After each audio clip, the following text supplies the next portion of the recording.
여러분, 지간지간 쌤이에요.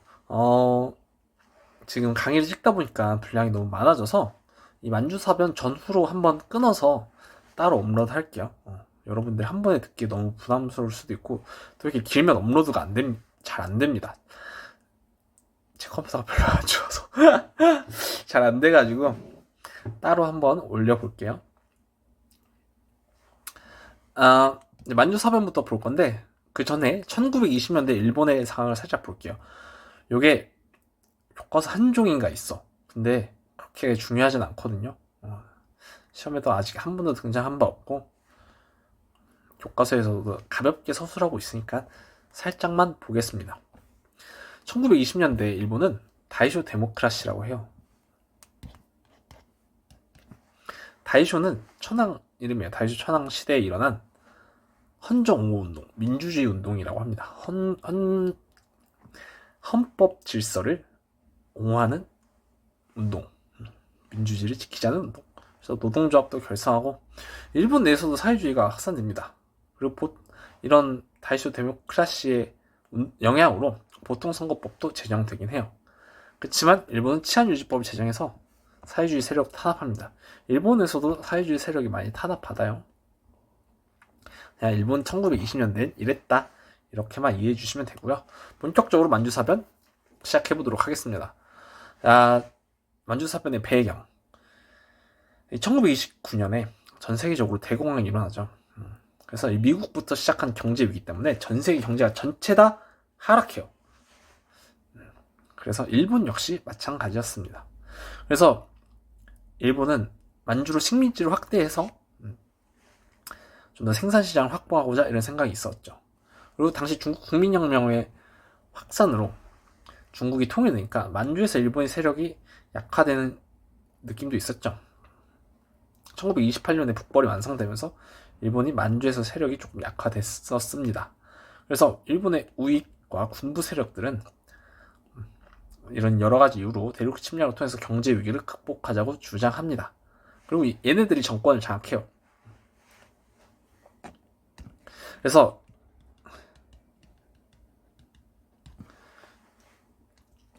일본군이 류타오에 있는 남만주 철도 일부를 폭파시켜버립니다. 이거를 중국인이라고 누명을 씌운 거예요. 그것 때문에 일본군을 군대에 파견한 거죠. 다 주작으로 시작하는 겁니다. 이런 게 많아요. 베트남 전쟁도 그렇고 역시 전근대락 이렇게 지금이야 모든 정보가 공개적으로 잘 드러나잖아요. SNS도 발달했고 CCTV도 많고 그러지만 옛날에는 그런 게 없기 때문에 그냥 일단 주작부터 시작합니다. 그래서 이 류타오 사건을 빌미로 만주사변을 일으켜요. 일본이 만주를 점령한 겁니다. 일본 군대가 만주를 점령한 거예요. 그리고 1년 뒤에 만주국이라는 나라를 수입해요. 만주국은 일본이 만주에 세운 일본 꼭두각시 국가예요. 그러니까 새로운 나라긴 나는데 그냥 일본 말 듣는 위성국가, 그렇게 생각하시면 됩니다. 그게 만주국이에요. 청나라 마지막 황제 푸이가 만주국 황제로 임명됩니다. 중국은 이거를 국제연맹에 제소해요. 우리 세계사 안 배우는 친구들은 혹시 국제연맹이라고 1차 세계대전 이후에 만들어진 단체예요. 지금은 국제연합이라 그러죠. 이 유엔인데 1차 세계대전 끝나고는 국제연맹이 만들어졌지만 그렇게 권한이 세지 않았어. 그래서 2차 세계대전 이후에 국제연합을 다시 만들어요. 그래서 국제연합은 군대도 파견할 수 있어요. 그렇지만 국제연맹은 그런 군대를 파견할 권리도 없고 이런 국제적인 분쟁에 좀 강력하게 개입할 권한이 별로 없었습니다. 어쨌든 국제연맹이라는 국제적인 단체가 있었는데 2차 세계대전 이후에 그래서 중국이 국제연맹에 만주사변을 제소해요. 항의를 하는 거죠. 그래서 만주사변에 대해서 국제연맹이 리튼 조사단을 파견합니다. 만주에 파견해요. 그래서 국제연맹은 일본의 침략을 규탄하고 만주에서 일본 군대 철수를 요구합니다. 그러니까 일본은 아몰랑하고 국제연맹을 탈퇴해요. 그래서 워싱턴 체제가 붕괴되고요. 일본에서 더욱 군국주의가 확산됩니다. 일본은 이제 만주까지 침범했으니까 본격적으로 중국 본토를 침략하려고 계획을 하죠. 여기까지가 만주사변. 이 만주사변 북은 만주사변쯤 해서 한국과 중국이 연대하거든요. 그것도 자세히 살펴볼게요. 그 전에 이 공산당의 움직임이 살짝 교과서에 등장하거든요. 그것부터 살펴보고 만주사변 이후 한중연대로 넘어가겠습니다. 대장정. 1차 국공합작 이후에 공산당은 어땠는지 한번 살펴보겠습니다. 국민당이 공산당을 탄압하니까 공산당은 홍군이라는 군대를 조직해서 국민당 탄압에 대응을 해요. 그리고 농촌 중심으로 토지혁명을 추진합니다. 그래서 농민들에게 토지를 나눠줘요. 그래서 농촌 세력은 다 무조건 공산당 지지하는 거야. 나한테 땅 주면 최고죠. 그래서 농촌 세력들이 공산당을 지지해서 공산당 세력이 많이 계속 늘어나는 상황이에요. 그리고 장제스는 1차 국공합작 결렬 이후에도 계속해서 공산당을 탄압해요. 그래서 이 공산당 탄압이 계속되고 더 본격화되니까 공산당은 중국 국민당을 피하기 위해서 대장정을 전개합니다. 이 공산당이 대장정을 감행해요. 그래서 루이진이라는 곳에서 예난 북쪽까지 12,000km를 행군합니다. 여러분 이게 어마어마한 거리예요. 여러분 여기 군대 갔다 온 남학생들 있나? 행군하는 거 진짜 힘들거든요. 행군은 맨몸으로 하는 게 아니라 모든 장비를 들고 행군을 하잖아요. 완전 군장이 20kg가 넘을걸? 40kg인가 20kg인가 그래요. 굉장히 무겁습니다. 게다가 총까지 들죠. 군대 있을 때 저 행군했을 때 20km 행군하는데 6시간 걸렸어요. 그러면 12,000km면 그냥 안 자고 걷는다고 해도 계산기 두드리고 있습니다. 3,600시간 걸려요? 하루 24시간이죠? 안 자고 그냥 걸어도 150일 걸립니다.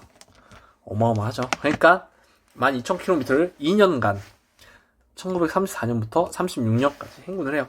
이 과정에서 많이 죽고 다치고 그렇죠. 행군이 굉장히 힘들어요. 그렇습니다. 근데 대장정도 잘 안 나와. 근데 혹시나 연도랑 어쨌든 이 출발 지점, 도착 지점 그리고 공산당이 했던 것까지만 알아두면 문제 없을 것 같습니다. 중요한 것, 뭐 다 중요하지만 지금까지 배운 것 중에 여기서는 만주사변과 이 한중연대가 중요합니다. 만주사변 이후에 본격적으로 일본의 침략이 더 본격화되니까 중국이 한국과 연대해서 일본의 침략을 격퇴하려고 해요. 그래서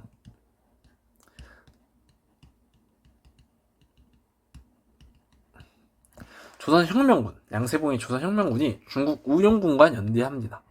남만주에서. 여러분 한반도 지도 진짜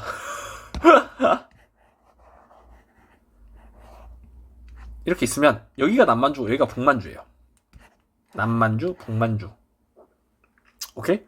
그래서 여기서 조선혁명군이 중국 우영군과 연대해서 활동을 하고 이 둘이 한중 항일 동맹까지 조직해요. 그래서 영릉과 한경성 전투에서도 승리합니다. 그리고 여기 북만주에서는 지청천의 한국 독립군 군이 중국 호로군과 연대해요. 그래서 쌍성보 동영현 전투에서 승리합니다. 이후 지청천은 임시정부에 합류하기도 하고요. 아직까지는 근데 얘네도 선지로만 나왔거든요. 근데 언제든지 그냥 단독 문제로 출시될 수 있기 때문에 좀 꼼꼼하게 알아두면 좋을 것 같고요. 그리고 이제 만주에 동북항일연군이라는 것도 있어요.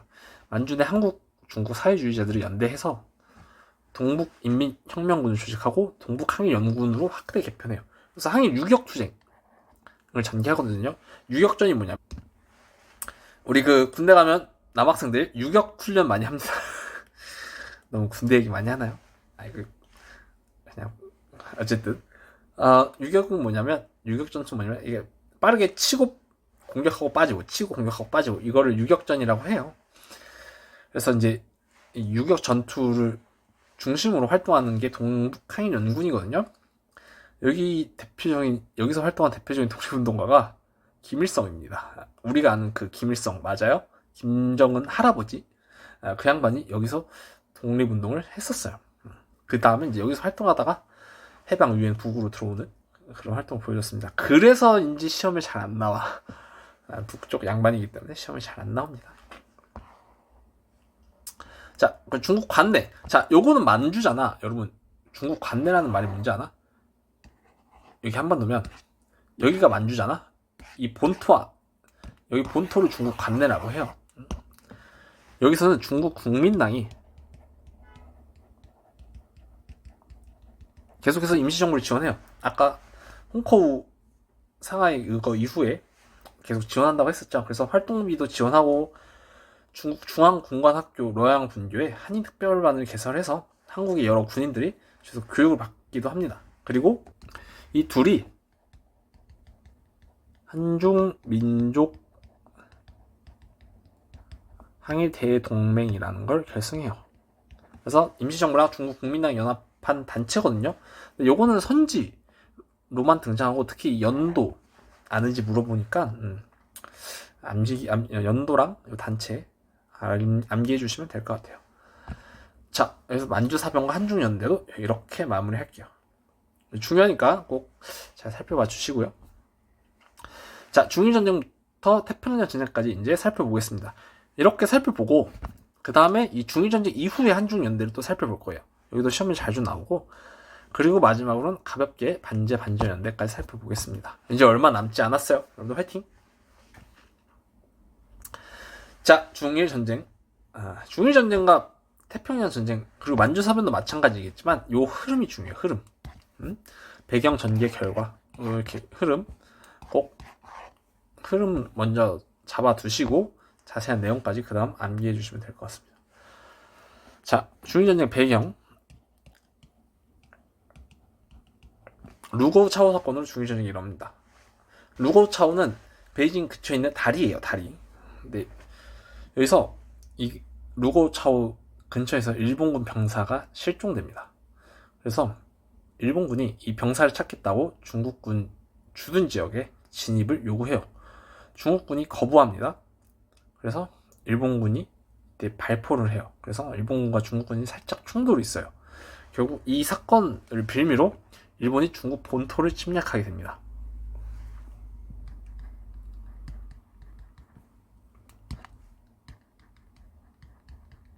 일본군은 삼광 작전을 전개해요. 그래서 중국 본토에 모든 걸 불태우고 죽이고 약탈하는 전략이에요. 그래서 정말 잔인하게 죽여요. 일본이 상하이랑 난징을 점령하는데 이때 난징 점령 당시에 난징 대학살을 자행하거든요. 뭐 20만 명 죽였다라고 추정을 하는데 더 많겠죠. 실제로는 진짜 엄청 잔인합니다. 이거 뭐 말도 못해. 그래서 중국 사람들이 일본을 더 싫어하게 돼요. 근데 일본은 정말 잔인한 짓 많이 해. 혹시 그 731 부대? 그거 들어봤나요? 그래서 거기서도 여러 가지 의학 실험 같은 걸 많이 하는데 굉장히 잔인한 실험들 많이 해요. 나는 그런 거 진짜 너무 못 보거든요. 잔인하고.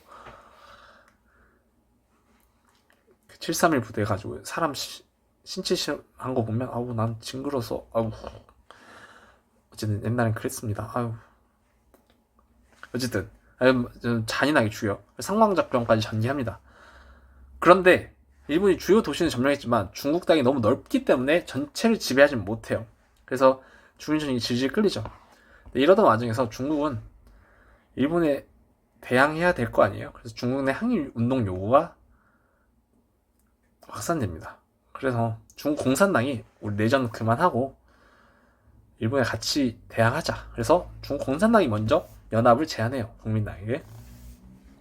이때 시안 사건이 발발합니다. 시안 사건 시험이 자주 나와요. 장쉐랑, 그러니까 장쩌린 아들 장쉐랑이 장제스를 감금합니다. 시안에서. 시안이 장안이에요. 시안에서 장쉐랑이 장제스를 감금해. 그리고 내전 중지하고 같이 연합해서 항일전 할 것을 요구해요. 장제스에게. 장제스가 갇혀있는데 어쩌겠어요. 알겠다 하죠. 그래서 이제 시안 사건이 36년인데 어쨌든 만주사변 이후로부터 계속해서 일본이 중국을 침략하려고 했잖아요. 그래서 시안 사건으로 연대를 요구했고 이제 본격적인 중일 전쟁이 이때 발발한 거죠. 선후 관계가 이래요. 이거는 2차 국공합작의 배경이기 때문에 2차 중일 전쟁 발발 이전의 일이었다. 이렇게 이해하시면 되고 어쨌든 이 시안 사건으로 2차 국공합작을 본격적으로 체결합니다. 시안 사건이 일어나고 중일 전쟁까지 일어나니까 진짜 연대해야겠다 해서 2차 국공합작을 체결해요. 항일전을 위해서. 그리고 중국 국민당과 공산당이 연대합니다. 국민당은 중국 공산당 공격을 중지하고요. 충칭을 수도로 옮겨서 항일전을 전개합니다. 공산당은 토지개혁과 공산화 운동을 중지하고 농촌 지역에서 항일전을 전개해요. 그래서 중국은 2차 국공합작을 체결해서 일본에 대항합니다. 자, 그럼 2차 다시 중일전쟁 당시에 일본은 그럼 어떻게 하냐면 이제 국가총동원법을 제정해요. 아까 얘기했듯이 이게 전쟁을 하다 보니 중국 땅은 너무 넓은데 이걸 다 차지 못하는 거야. 그리고 물자가 너무 부족해. 사람이라든지 총알이라든지 뭐 자동차랑 탱크랑 움직일 기름이라든지 고무라든지 너무 부족해요. 그래서 본인 식민지에서 모든 인적 물적 자원을 동원하기로 합니다. 그래서 그 지역의 의회 승인 없이 그냥 필요하면 인적 물적 자원을 모두 동원하게끔 하는 법이 국가총동원법이에요. 그러니까 모든 자원을 총동원해서 일본의 전쟁에 쓴다 이렇게 생각하면 됩니다. 그리고 특히 인적 자원을 동원하기 위해서는 황국 신민화 정책을 추진해요. 아까 얘기했듯이 얘네가 일본을 배반하지 않기 위해서 일본의 말 잘 듣는 백성으로 만들려고 여러 가지 사상 교육을 하죠. 그래서 한국 시민 서사 암송하고요. 신사참배도 강요합니다.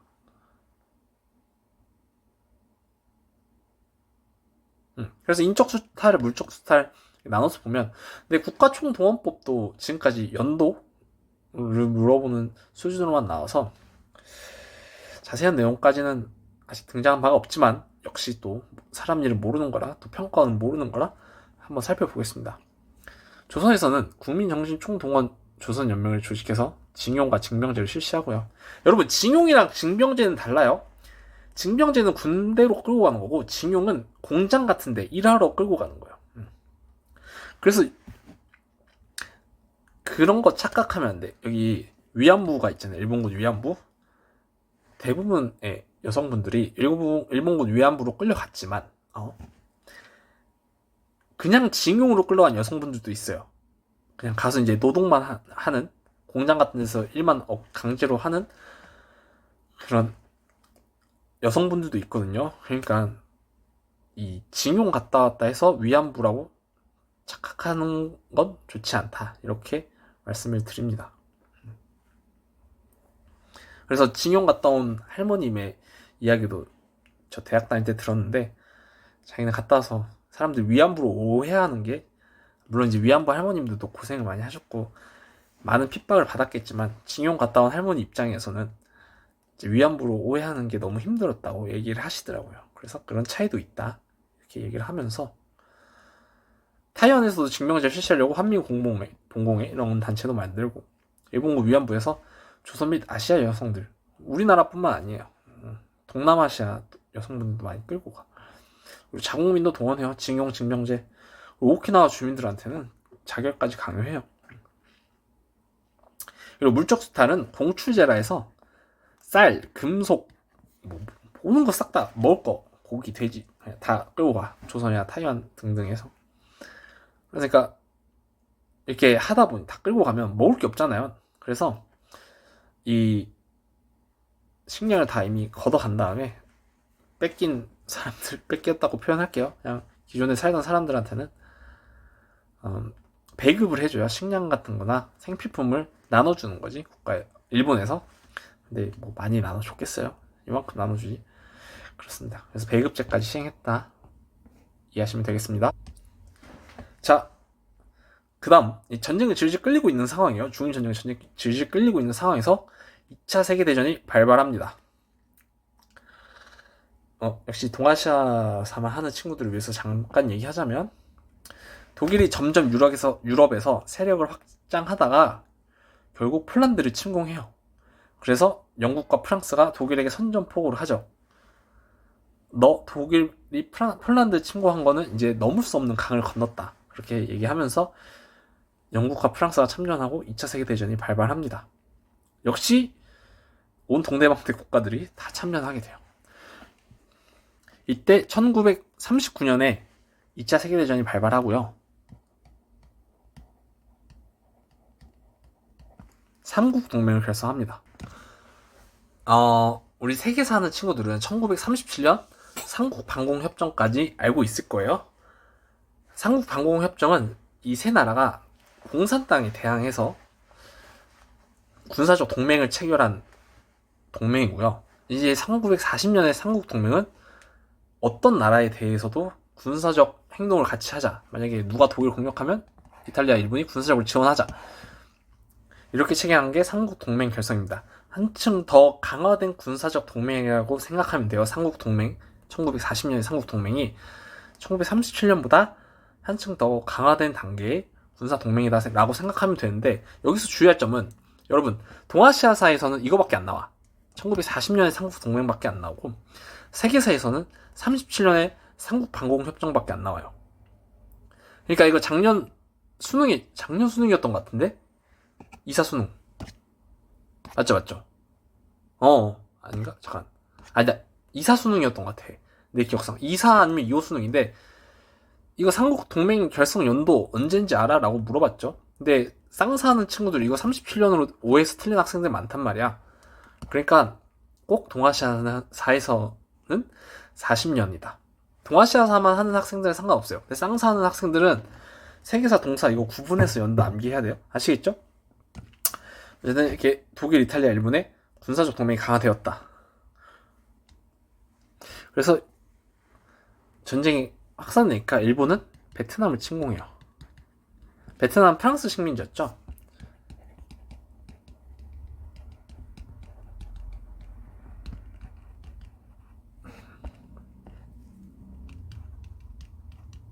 이런 양상이에요.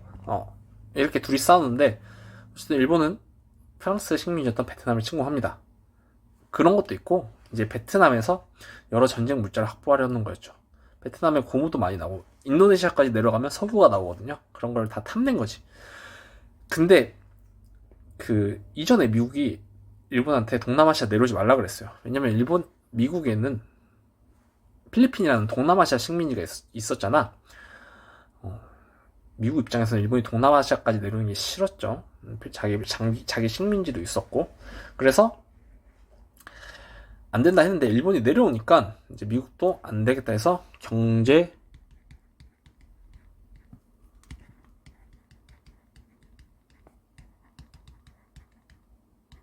봉쇄 조치를 내려요. 일본의 석유, 철강 수출을 금지합니다. 다른 나라들도 같이 연대해요. 그래서 미국, 아메리카, 영국, 브리티시, 중국, 차이나, 더치, 네덜란드 해서 네 국가가 같이 함께 하거든요. 그래서 그걸 ABCD 포위망이라고도 하는데, 교과서에 안 나오는 말이니까 빼고, 어쨌든 미국 플러스 여러 국가들이 일본의 석유와 철강 수출을 금지했다. 일본 입장에서는 가뜩이나 물자 부족한데 더 부족하게 되는 거야. 그러면 이렇게 만든 미국이 너무 원망스럽지 않겠어요? 일본 입장에서는. 그럼 어떻게 할까? 그래, 미국을 치자. 진짜 큰일 날 행동이었어요. 지금 같으면 꿈도 못 꾸지만, 물론 그 당시에 미국도 강대국이었지만, 그때는 일본이 한번 해볼만 하겠다라는 생각을 했나봐. 근데 나는 그렇게 생각하지 않을 것 같은데, 지금은 이제 미국은 넘사벽이 됐죠. 군사적 타오르는.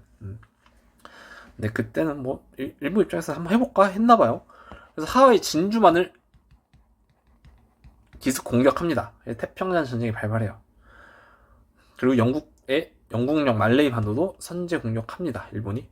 어쨌든 이 진주만 기습 너무 중요하고요. 그래서 1942년까지는 그래도 일본이 잘 나가요. 당시에 이제 하와이 진주만에 미국 항공모함 몇 대가 있었는데 그게 그대로 바다에 가라앉습니다. 미국이 하와이 진주만을 계속 공격하면서.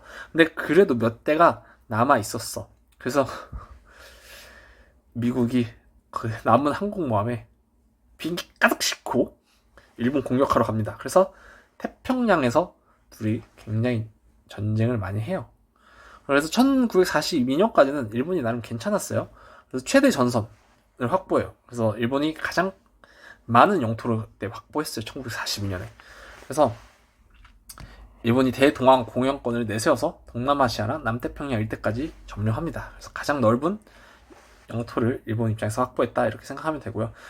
대동강 공영권은 일본이 이 동아시아, 동남아시아 포함한 동아시아를 하나의 큰 나라로 경영하겠다 이런 사상입니다. 뭐 자신만만한 그런 사상이라고 보면 돼요.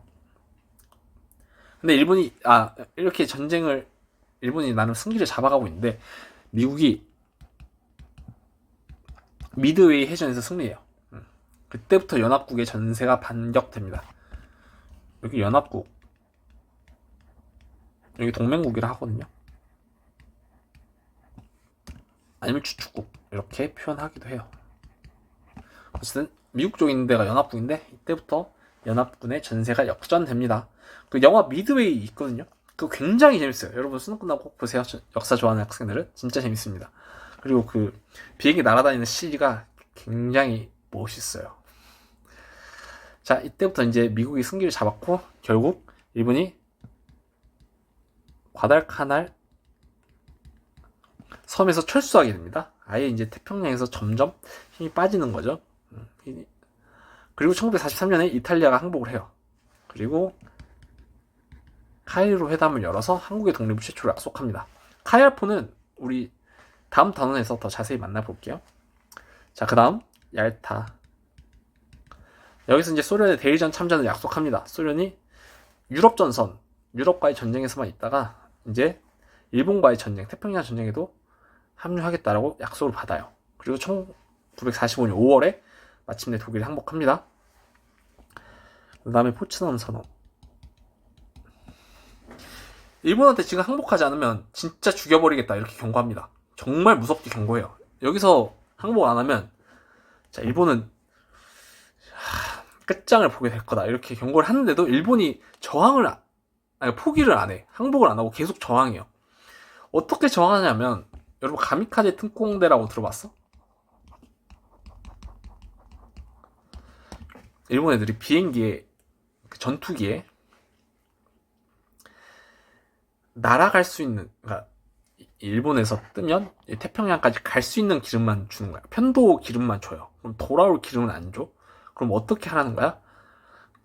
그냥 거기 태평양 가서 미국 함대에 추락해라 이렇게 하는 거죠. 이게 가미카제 특공대예요. 그래서 얼마나 젊은 그 군인들이, 일본의 젊은 군인들이, 일본뿐이겠어요? 뭐 동아시아 일본 식민지였던 군인들이 그냥 죽었겠어요. 천황은 그대로 있고 얼마나 이 전쟁만 하면 그냥 젊은 민간인들이랑 군인들이 많이 죽어나가겠어요. 그래서 이렇게까지 저항을 해. 가미카제 특공대까지 해가지고 그러니까 미국이 도저히 못 참겠는 거야. 어떻게 하면 하지? 그래서 그냥 원자폭탄을 투하해요. 처음에 히로시마에 먼저 투하합니다. 무섭죠. 그리고 소련이 그 다음 대일전에 참전해요.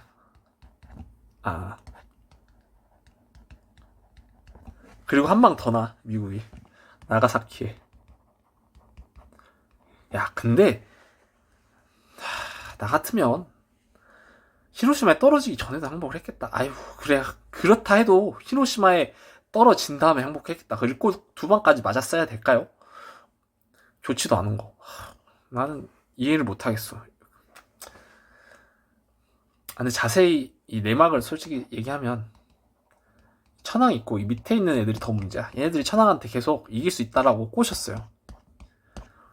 이길 수 있을까? 아유 됐어. 나는 그 나쁜 사람들이라고 생각해. 그 꼬신 사람들도 더 나빠. 꼬신 당한 사람도 나쁘지만 뭐 어떻게 이길 거야? 아유. 애꿎은 일본 백성 몇십만이나 원자폭탄 맞고 죽었어. 참 전쟁은 이래서 참혹한 거예요. 그래서 나가사키에 떨어지니까 일본이 드디어 항복합니다. 그 다음에 이제 한국도 독립을 하죠. 이렇게 해서 태평양 전쟁이 끝나요. 여기서 중요한 건 중일전쟁은 흐름 꼭 살펴주시고 태평양 전쟁도 흐름 살펴보시는데 제가 옆에 연도 써놨죠. 연도별로 정리하는 이유가 있겠죠. 연도가 시험에 자주 나와요. 아시겠죠? 특히 태평양 전쟁은 연도가 많이 나오니까 이게 몇 년인지 알아? 이렇게 물어보거든요. 그래서 이제 근현대사 파트는 연도가 중요하지만 특히 태평양 전쟁은 연도가 더 중요하다. 이렇게 해서 연도까지 중요한 연도는 연도까지 암기해주면 좋을 것 같다 말씀드리고요. 아직 끝이 아닙니다. 자, 중일전쟁 이후 한중연대 살펴볼게요. 자, 조선의용대부터 살펴볼게요. 김원봉이 창설을 했는데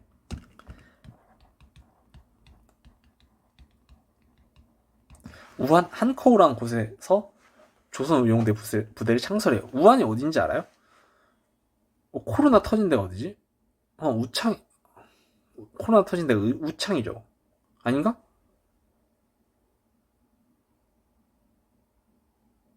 코로나 터진 데 이름이 뭐지? 그래, 코로나를 우한 폐렴이라고 불렀잖아. 맞아. 이게 생각이 안 났어요. 우한 폐렴. 그 우한이 여기에요. 그리고 중국 국민당도 지원합니다. 장제스가 김원봉 굉장히 이뻐했다는 소문이 있어요. 어쨌든 중국 국민당이 지원을 받아요. 여기도 받아. 그래서 공통점으로도 많이 나와. 한국광복군이랑 조선의용대의 공통점. 특징. 조선의용대는 조선민족전선연맹이라는 단체의 산하부대예요. 그 밑에 있는 이건 독립운동 단체고 그 밑에 포함된 산하부대라고 생각하면 됩니다. 그래서 중일전쟁에 참전해서 중국과 연계하여 일본군 정보도 수집하고 포로도 신문하고 선전공작 같은 거 수행해요. 선전공작은 스파이 활동을 선전공작이라고 해요. 뭐 일본 애들 헷갈리게 하고 그런 거죠. 세력 분열. 항일전을 전개하다가 그 조선의용대 일부 애들이 이제 공산당 밑에로 들어가서 좀 본격적으로 항일전을 전개하자 이런 의견이 나와요. 그래서 일부 병력이 공산당과 연대하려고 화북으로 이동합니다. 공산당이 예난 화북 쪽에 있었거든요. 적극적인 항일전을 전개하려고 화북으로 이동을 했는데 일부가 먼저 갔어. 아직 김원봉은 안 갔어요.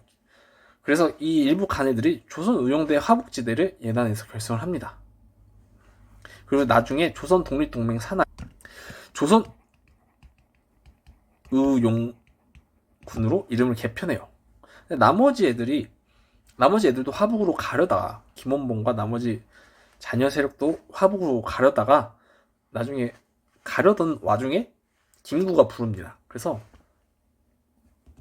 얘네들은 꺾어서 한국 광복군으로 합류해요. 요 내용 지금 한국 광복군에 합류했다는 내용은 시험에 많이 나왔거든요. 근데 얘네가 조선의용군으로 가서 개편했다는 내용은 아직 안 나왔어. 근데 조선의용대 많이 나오기 때문에 이거 언제 건드려도 이상하지 않아요.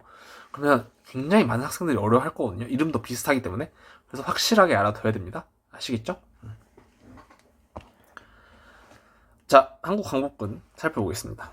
여러분, 이 창설 연도는 기본입니다. 기본. 아시겠죠? 한국 광복군은 대한민국 임시정부가 창설해요. 어디서? 충칭에서. 아까 중국 국민당이 중일전쟁 이후에 난징에서 충칭으로 수도를 옮겼잖아요. 그때 김구도 같이 충칭으로 따라 들어가요. 그래서 중국 민당이 계속 지원을 해줘요. 총사령관 지청천. 그러면 한국 광복군은 대한민국 임시정부 산하부대인 거죠. 이해가요? 조선을 운영되는 조선 민족전선연맹의 산하부대. 한국 광복군 활동을 살펴보겠습니다. 총사령관 지청천이고요. 태평양 전쟁 발발하니까 일본과 독일에 선전포고합니다. 그리고 김원봉의 조선의용대가 42년에 합류하고요. 연합국 일원으로 태평양 전쟁에 참여해서 영국군과 연합작전을 합니다. 미얀마랑 인도에서. 그리고 미국 전략정보처 OSS, 이게 CIA예요. 지금의 CIA이고 이전에는 전략정보처 OSS였는데 얘네랑 국내 진공작전을 계획합니다. 이거 작전 계획을 했는데 그 전에 일본이 항복하는 바람에 실시되지 못했어요. 자, 그럼 다음에 조선의용군까지 살펴보겠습니다. 아까 얘기했듯이 조선의용대 일부 병력이 화북으로 이동했고요. 얘네가 처음엔 조선의용대 화북지대를 결성했다가 조선의용군으로 이름을 바꾸는데 얘네는 어디 부대냐면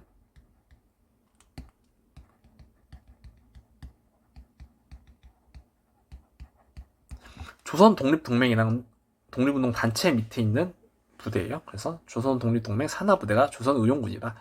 이렇게까지 알면 되고요. 활동 조선 독립동맹 산하부대. 그리고 중국 공산당 이 팔로군과 연합작전을 전개합니다. 그래서 항일전쟁에 참여해요. 이렇게까지 알아두면 좋습니다. 자, 작년에 조선의용군 연도로 등장했었죠. 그래서 조선의용군도 언제든지 이제 등장할 수 있고요. 조선의용대와 한국광복군은 기존에 많이 나왔기 때문에 꼼꼼하게 암기해둬야 됩니다. 아시겠죠? 자, 그 다음 반제반전연대. 여기는 잘 안 나옵니다. 뭐 선지로 한두 개 가끔 나오나? 그래서 그냥 가볍게만 보고 좀 중요한 단체만 한 번 더 확인해주면 될 것 같아요. 여기는 개인입니다. 반제반전 활동가. 뭐 일본에도 있었어요. 뭐 그래서 고토큐, 수수이, 우치무라 간주 이런 사람들은 반전론을 주장하고 일본 제국주의 정책을 비판하는 이런 일본인들도 있습니다. 후세 다스지는 일본 변호사인데 한국인 독립운동가들도 변호해줬고요. 하세가나 대루는 전쟁 반대 방송도 진행합니다. 중국에서. 그리고 사이토 다카오는 일본 중의원 의원인데 반전 연설도 했다고 해요. 다음 바지는 중국 무정부주의자인데 한중일 민족과 지식인의 연대를 강조해요. 그리고 일본 제국주의에 저항하자 뭐 이런 걸 강조합니다. 안중근 이토 히로부미를 사살합니다. 그리고 이제 밀순 감옥에 갇혀 계실 때 동양평화론을 저술해요. 동양평화론이라는 책은 기존에 이토 히로부미가 쓴 책이야. 근데 이토 이 자식은 동양평화론을 외쳐놓고 한국을 식민지로 만들었죠. 그래서 안중근은 이토한테 속았다라고 생각하고 본인이 생각하는 동양평화론을 저술합니다. 그래서 일본의 아시아 침략을 포기하고 일본의 한반도 침략을 포기하고 아시아 평화를 위해 한중일의 연대를 주장합니다. 우리 다 같이 평등한 입장에서 연대하자 이렇게 이야기하죠. 그리고 이제 밀순 감옥에서 돌아가시죠. 신채호 한국 무정부주의자고 동양평화를 위해 한국의 독립을 강조합니다. 박열과 후미코 일본에서 반제 반전 운동을 전개해요. 다음 단체들 살펴보겠습니다. 아주 화친해. 여기가 제일 자주 나오죠. 네, 도쿄에서 조직되었습니다. 도쿄에서 조직됐다는 내용도 많이 나와요. 그래서 동아시아 최초의 국제연대 조직이고요. 민족해방이나 반제국주의 활동을 전개합니다. 그래서 동아시아 상호 원조와 협력을 강조해요. 뭐 이런 사람들이 참여했대요. 그냥 가볍게 보시고 아시아 민족 반일 대동당, 조소왕이나 청거푸 등이 주장해서 항일 연대 활동을 전개합니다. 그리고 그 다음 동방 무정자 연맹 무정부주의자들이 참여한 연합단체예요. 그래서 여러 동아시아 및 동남아시아 무정부주의자들이 참가해서 이상사회 건설을 주장합니다. 그래서 개인의 자유와 민족의 자주성을 확보하는 이상사회를 건설해보자 이렇게 활동했고요. 항일구국연맹 한국, 중국, 일본의 무정부주의자들이 조직했어요. 여기도 이제 이상사회 건설을 주장했고요. 일본 여기 반제 동맹입니다. 일본에서 조직돼서 한국, 일본의 공동투쟁을 강조해요. 일본 제국주의 타도를 위해서. 그래서 기관지인 반제신문도 한국판으로도 발간하고 그랬대요. 그리고 일본 병사 반전 동맹. 중일 전쟁 중에 중국군의 포로가 된 일본군들이 조직한 건데요. 일본군에게 투항과 탈영을 호소하고 박거순 전준이라는 책을 발간해서 반전 사상을 전파하기도 했답니다. 자, 이렇게 해서 제국주의 침략 전쟁과 민족운동 살펴보겠습니다. 마무리하겠습니다. 긴 내용인데 여러분 차근차근 꼼꼼히 잘 정리하면 될 것 같습니다. 처음부터 너무 모든 걸 완벽하게 하려고 하지 말고 여러 번 반복한다는 생각으로 차근차근 준비하면 될 것 같아요. 아시겠죠? 자, 그럼 오늘 수업 여기까지 해서 마무리하고요. 다음 단원에서 만나 뵙겠습니다. 만나 뵐게요. 안녕.